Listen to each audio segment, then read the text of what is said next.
నిజంగా నువ్వు దేవుని రక్తములో కడగబడిన వాక్యానుసారమైన బిడ్డవైతే దేవుడు తర్వాత నీ భర్తకే నువ్వు విలువ ఇవ్వాలి.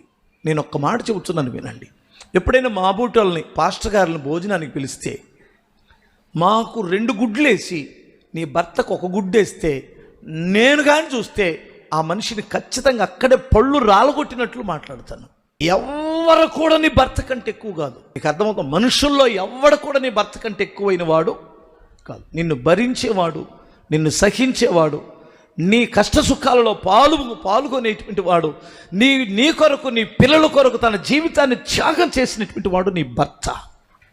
ఆ భర్తకి 2వ స్థానం నువ్వు ఎక్కడైనా ఇచ్చావంటే మనుషులలో నువ్వు వాక్యానుసారమైన పవిత్ర స్త్రీవి కానే కాదు. మీరు ఏమన్నా అనుకోండి, ఏమంటారు? నువ్వు నిజముగా నువ్వు పవిత్రమైన వాక్యానుసారమైన స్త్రీవి అయితే